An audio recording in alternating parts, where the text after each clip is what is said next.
हमारे साथ हैं खास अयोध्या के विधायक रामचंद्र यादव जी। हम उनसे ही जानते हैं। विधायक जी, बताइए कि कितनी बदल गई है अयोध्या और कैसा चल रहा है? देखिए, अपने हमारे यादव तो राम की धरती पर 500 वर्षों का वो संघर्ष, कोई संतों का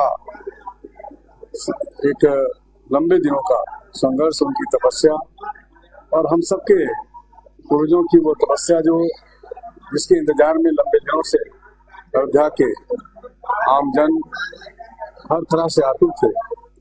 अब वो समय आया है कि अयोध्या में कल 22 जनवरी को भगवान राम अपने गर्भगृह में विराजेंगे और उस घड़ी को, उस पल को देखने के लिए न केवल अयोध्यावासी बल्कि अयोध्या के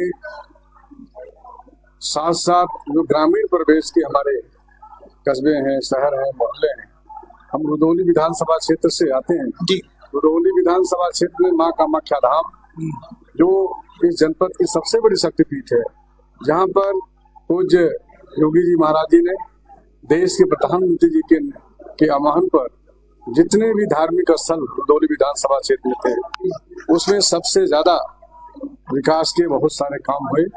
आज अयोध्या की गरिमा के अनुसार रामायण कालीन तमसा नदी का जीर्णोद्धार होना और रुदौली में ही जहां पर उद्गम है उस स्थान का सौंदर्यीकरण कराना, 151 किलोमीटर नदी का जीर्णोद्धार करके उस नदी के किनारे के जितने हमारे संत मुनि, चाहे मेधा मुनि आश्रम हो जी, चाहे हमारा चवन मुनि का आश्रम हो, चाहे हमारा गौतम ऋषि का आश्रम हो, चाहे मांडवी जी का आश्रम हो, इन सारे आश्रमों को विकसित करने का काम हमारी सरकार ने किया है।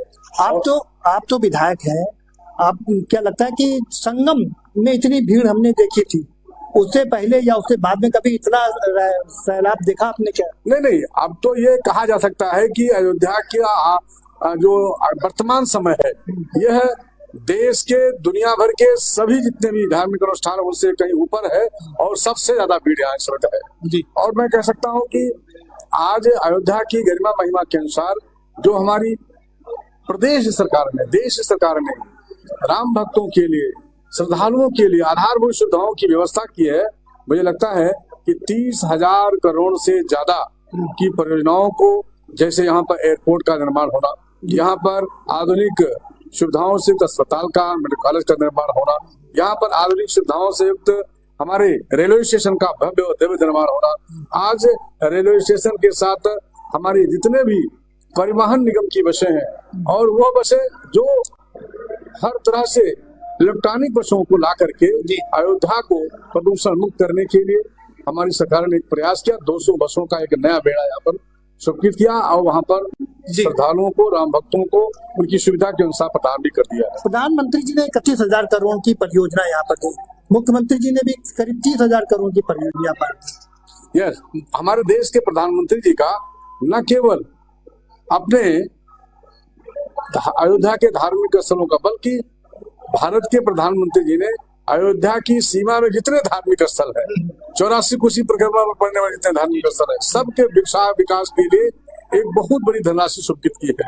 योगी जी ने भी 1-1 करोड़ रुपया दिया सारे मंदिरों के लिए। और उसके बाद अयोध्या जो हमारा भगवान राम का ये जन्म स्थान है, इस नगरी को सजाने संवारने के लिए जितने मठ मंदिर हैं, उन सभी मठ मंदिरों को आधुनिक सुविधाओं से युक्त करने के लिए, उनके सौंदर्यीकरण के लिए वित्तीय स्वीकृति दी, वित्तीय मदद। तो ये है विधायक यादव जी जो बता रहे हैं कि सब कहीं ना कहीं धर्म से जुड़े हुए हैं, इसलिए जरूरी है कि दोनों का साथ चलना। और विपक्ष के लिए नसीहत है कि वो राजनीतिक भूमिका निभाए, जिससे कि एक अच्छा मैसेज पूरे देश में जाए।